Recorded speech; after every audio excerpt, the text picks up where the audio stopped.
It's the same hustle, it's the same pain, the same tears on the we fade. Greetings and welcome to another episode of Discussions with Indigenous Education, the Genocide of the Dark-Skinned Indian.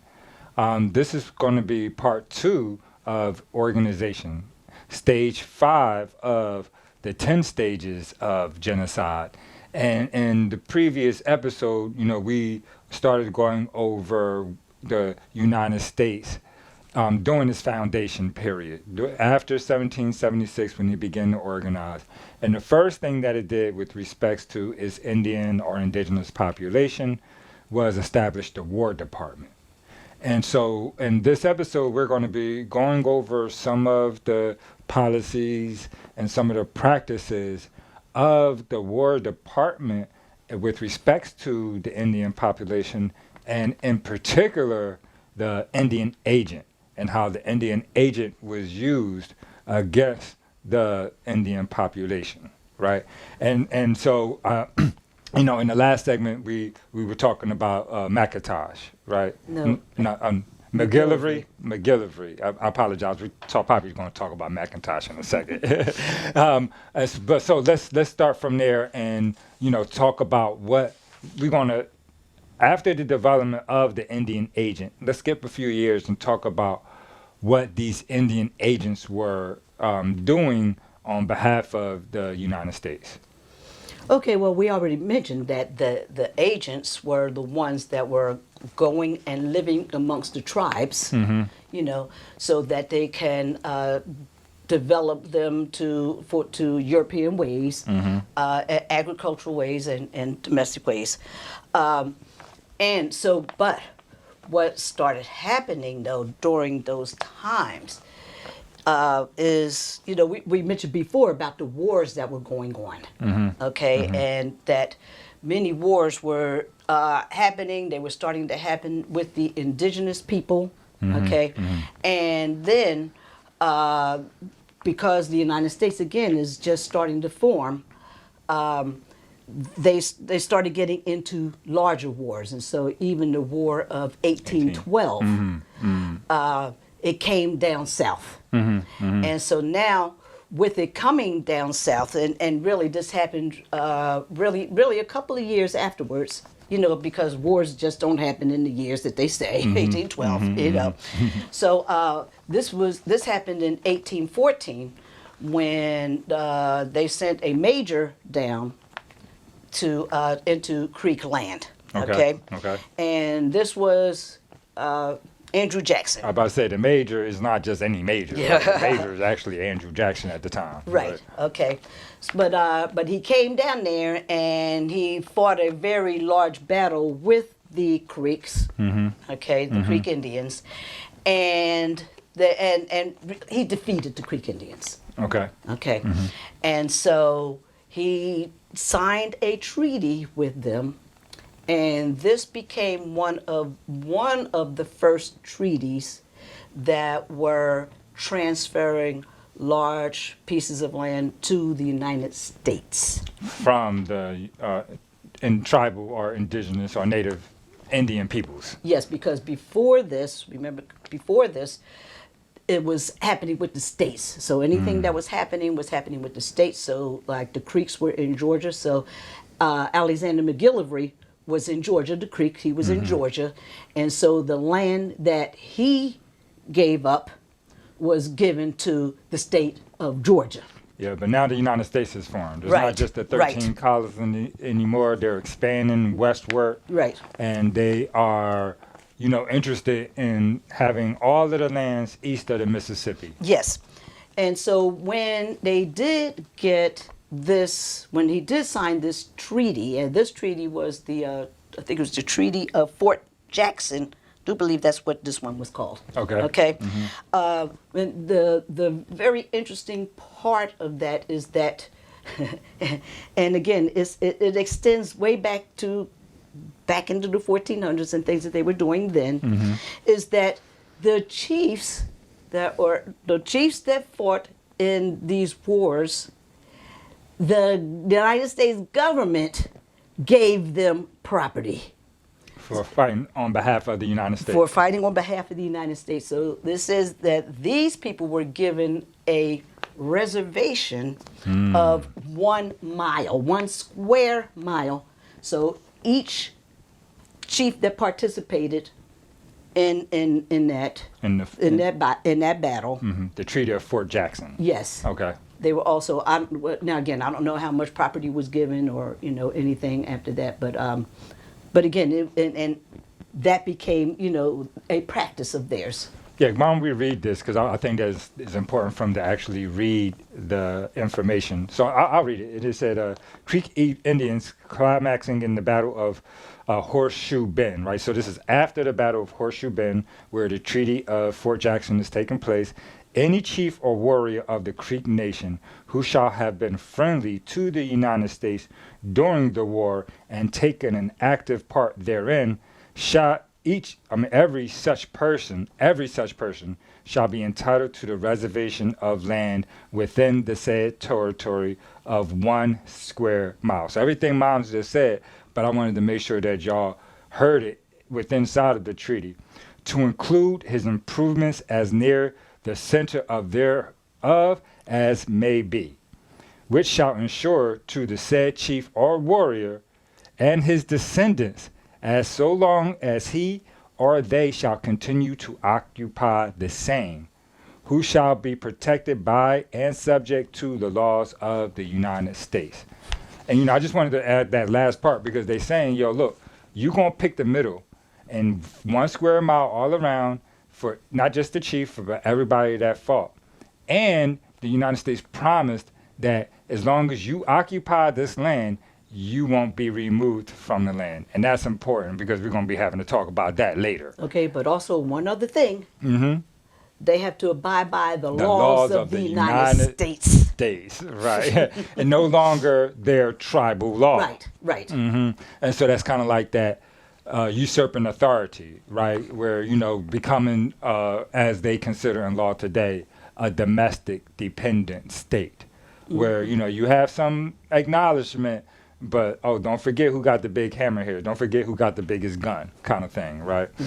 And so, if I'm not mistaken, it's said that the land was going to be west of the Mississippi, and so this is now they're saying no, y'all got to go on that side now, and this is when Indians start actually being removed. Yes. Right. And one thing that was interesting with that, and this treaty in particular, that they gave them designated lands that were west of the Mississippi River. But it told them that if they did not like those lands that they had designated, that the United States would, if they found some other land that they like, that they would remove the people that were on that land to give it to the Creeks that were coming over. And so now what they're doing is they're perpetuating an Indian on Indian war, right? Where, and they're also doing what they continue to do, which is what race is all about, where they prop one group up and say, hey, you're better than them, right? And then you have the right to do that because you're better than those people. You're working with us now. Right. You've colonized, right? You're a civilized Indian, and now that you're civilized, we'll go and remove those savage Indians if you like that land, right? And it's a diabolical, boy, my goodness. And so let's talk about a few of those, treaties that, moved people westward. Yes. Tribes westward. Right. Now again, when they start talking about these things, it's always about the southeastern tribes, which is always just very interesting to me, that the tribes up north, many of them got moved to the, all of them got moved. Everybody on the east of the Mississippi got moved to the west of the Mississippi. However, when they only speak about the southern tribes, which is something that is just always very interesting to me. Well, not only just, they only speak about one specific Southern tribe, with respect to removal, and the most famous one, right, the Trail of Tears, but, we're not even there yet, right? We're talking about, let's talk about the Creeks a little bit more and talk about some of the things that happened with them. Yeah, well, the first, they had the first treaty of Indian Springs. Okay. Okay. And this treaty happened in 1821, and it was with the Creek Indians, and at this time, their chief is a gentleman by the name of William McIntosh. These Scottish names as chiefs. I wonder how that happened, right? But we do That's have another story. This is definitely another story. Okay, so now this gentleman, this I'm going to be just reading over so that I don't miss anything. Okay. So this was the first treaty in 1821, and he ceded 4.2 million acres of land in Georgia. Okay. So now, not only that though, he was given $40,000. $40,000. This is in 1821. I would love to have $40,000 even right now. Okay. Right, yeah. Okay. But anyway, he was given $40,000 in 1821 for his participation. And he also received 1,000 acres around this thing that was called Indian Springs. It was a very important little spring. Okay. And so they gave him the property that was surrounding. They said Indian Springs, the spring is right in the center. They gave him 1,000 acres that were surrounding that. And then not only that, because he had a plantation, so they also gave him 640 acres of land for his plantation. All right. And you know what? It's time for us to take a break. But when we get back, we'll talk about this a little bit more. And then if I'm not mistaken, they had to do it again. Right. And so we'll get to that in a moment. Right. So we'll be right back with more discussions with Indigenous education, the genocide of the dark-skinned Indian.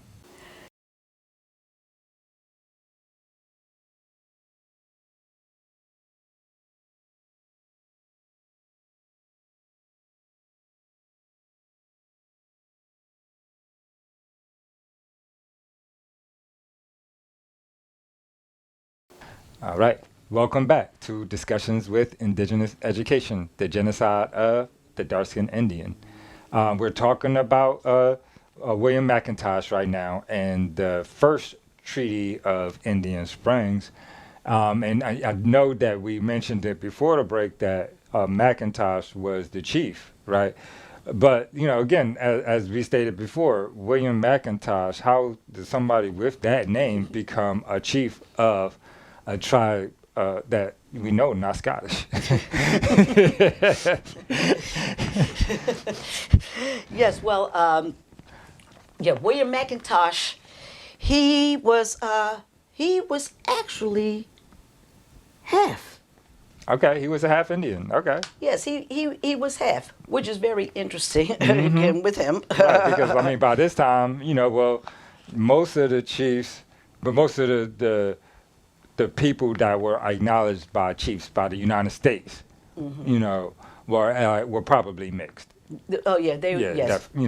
And because they were again, it was the mixed ones that knew how to speak the language, and so they were considered by the Europeans. They were considered the chiefs because they could speak, and they were negotiating. And now the people didn't consider them chiefs, right? The tribes did not. We could talk about what happened to a lot of these people. Oh boy, and what happened to William McIntosh in particular. Okay, let's talk about this. Yeah, let's talk about this. Okay, well.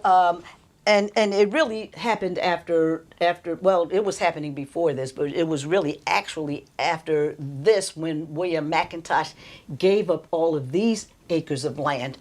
The Creeks, all the people, the tribal people, were quite upset because all of this land is is, what is that, 4.2 million acres of land. Ooh, wait, 4.2 million, and then another 3 million in the second treaty that they got rid of. Right, yes. know. Yeah, and so, So that's almost 10 million acres of land that has been given up by McIntosh, who actually is not a chief. He doesn't have the authority to treaty with the United States and to give up the lands, but the United States, they did it anyway. yeah, well, and the tribes have made a tribal law that no one could go out and negotiate these treaties without coming back and giving it to the council, and so that they could do that. So, like you said, the next treaty, Okay. which happened in 1825. So this is 4 years later. Okay. Okay. And with this one, and again, I'm going to read this so I can get this straight. Okay. The remaining Creek lands, so this remaining Creek lands in the state of Georgia got ceded, along with 3 million acres of Creek land that was in Alabama, part of central Alabama, in Alabama. Okay, yeah, so that was 3 million, along with all the rest of the Creek land in Georgia.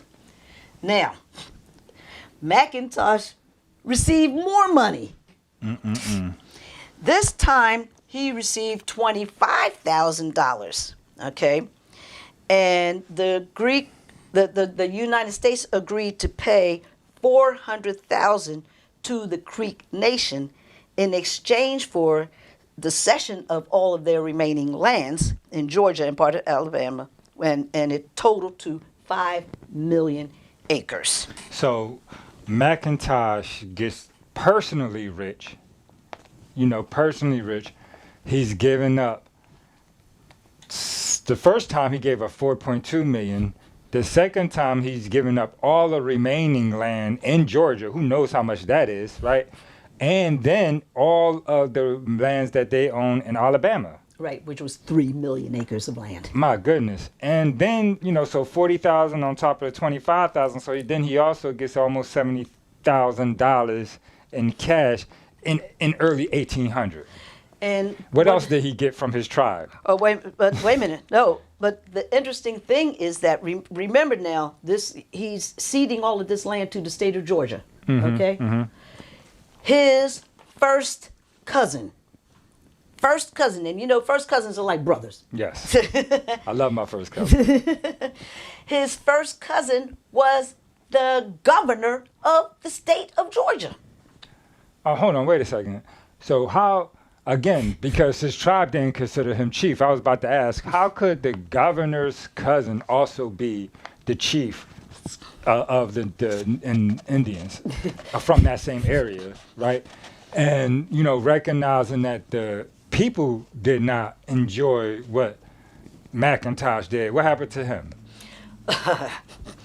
Well, after the signing of that treaty, because we said that the council was supposed to be the one that got this final word on for the signing of this treaty. The Creeks, what their agreement was is that anyone that goes out and makes a treaty without our permission, you will get killed. And that is exactly what happened. And they killed him. They killed him. Okay. Yeah, I just, because it wasn't a fair and accurate depiction of what the people wanted at that time. Right. However, it doesn't matter. The United States didn't care. Right. Even though they know that the tactics were fraudulent, right? They still continued on with this process. And now they have the federal government now has Georgia, Alabama. They're expanding their territories, right? Yeah, they agreed to pay the tribes, so they got an initial $200,000, because remember they're supposed to get $400,000. They got an initial $200,000 that I guess is supposed to compensate for the moving and supposed to get them set up where they're going and everything. And then they were supposed to get the rest of it when they arrived over. And that I don't know how much they received, but I do know that they did not get all of those monies. Hey, Creeks, in Oklahoma, y'all need to get the rest of y'all money with interest. For sure, right? Look, all right, and so we've been we've been going over organization with respects to the stages of genocide, and we started with the United States, the government of the United States now, and we talked about some of the we talked about them establishing the War Department initially and moving the Indian issue into the War Department. We spoke about the Non-Intercourse Act, right, which gave the federal government jurisdiction over the trading and the treating with the indigenous population, and so I just want to get back to that and talk about some of the other offices that were established during the United States, throughout that period. Right. Now, we didn't mention it, but again, after this Intercourse Act, which was basically for the trade between the native people, that was in 1793, but the office itself of trade was not established within the War Department, and it's the Office of Indian Trade. It was established in 1806. Okay. And so again, when these offices are established is usually when the state gives them, or the United States is giving them the funding that they need for these offices. Interesting. You know what else happened in 1806? Isn't that when they outlawed African slavery in the United States? Well, that was in 1808. 1808. Okay, so close enough. Yeah. Okay, but all of this stuff is going on at the same time. All of it's going on. All right. Well, let us take a break here. I know that we want to get to this, and so we're going over the departments, right?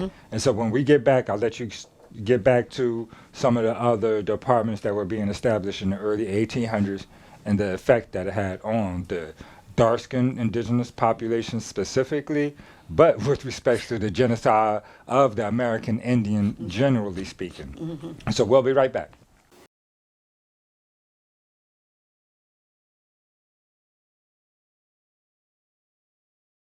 You're watching Discussions with Indigenous Education. Greetings and welcome back to Discussions with Indigenous Education, the genocide of the dark-skinned Indian.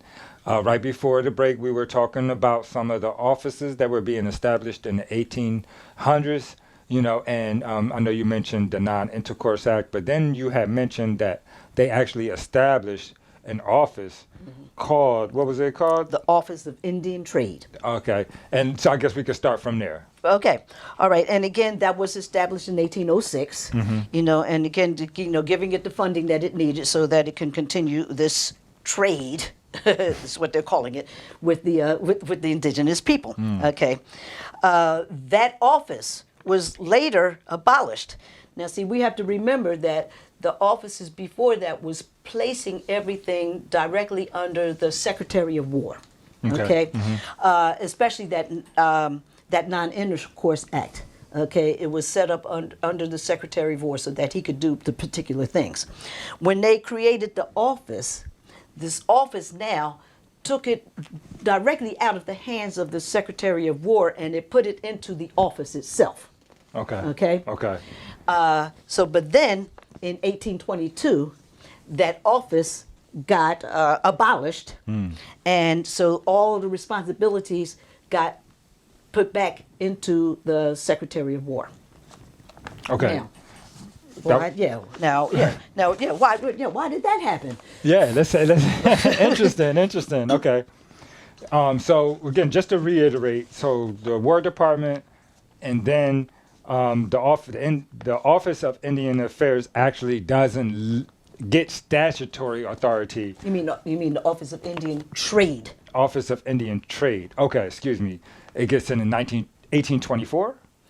1822 is when the Office of Trade was established in 1806. Okay. Oh, okay. It got abolished in 1822. Okay. And so what did they do after that? Okay. Because they didn't stop dealing with the indigenous people. So, okay. So then what happened it says to manage the business with the Indians, they then created another separate office, but this time it wasn't the Office of Trade, it was the Office of Indian Affairs. Okay, that's why I was confused. I'm like, Yes. wait a second, what? All right. Yeah. And so that office was established in 1830. Well, the office was established in 1824. Okay, Okay. that was when it was first established. Coincidentally, around the same time that these treaties with the Creek, because the next Creek one was in 1825. Okay, so now this is right before that. Okay, because now they're signing these treaties and everything, and so now they're creating this Office of Indian Affairs. Okay, but it doesn't get its authority, its statutory authority, and you could speak on that. Okay, I but it got you doesn't now. get its statutory authority until 1832. Right, and when that means that Congress actually passes a bill, right, authorizing this agency to develop, to begin, and most importantly, here's the money to run this office, right? Congress had to pass the bill to run the office, and so it took them a few years to actually get that office funded, but now we have the Office of Indian Affairs, right? Now the thing is, though, is what is very interesting is again, this happened in 1832 when it got its authority, its quote unquote authority. Well, there was an act that was signed 2 years before that. Okay, The Indian which Removal is Act. the official Indian Removal Act, which was signed in 18. And then let me read that. Okay, Okay. okay. All right. It says the Office of Indian Affairs aimed to formalize and standardize the dealings with the native tribes. So it was charged with mediating disputes and managing military actions when conflicts arose between the Native Americans and the indigenous people and the Native Americans and the settlers Okay. that were moving all onto this property and all of that. Yeah. Okay. It's all in the cowboy movies. Yes, yes.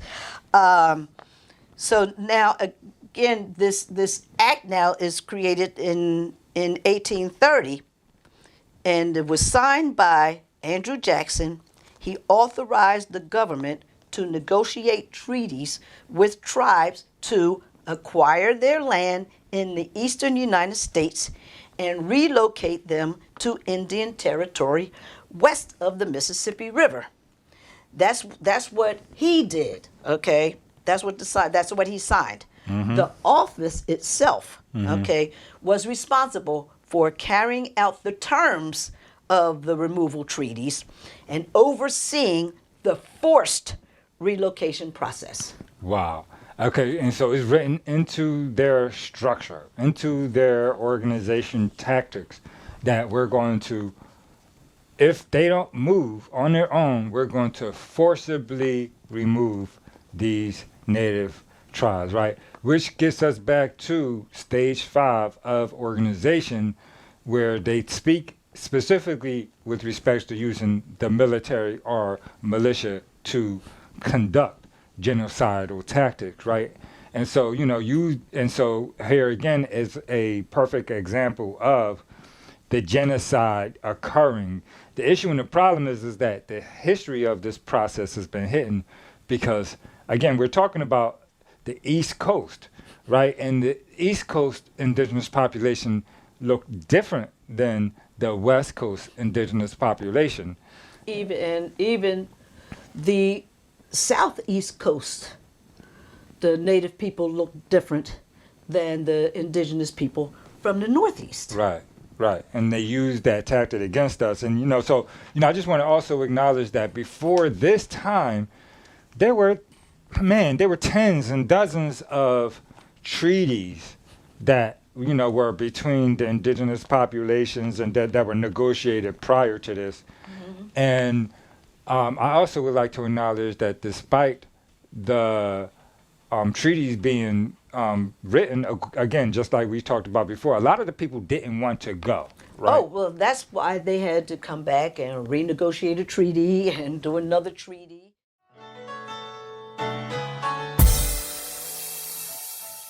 It's the same hustle, it's the same thing, the same tears on everything. Maybe one day we'll see we're one big family, like it's one.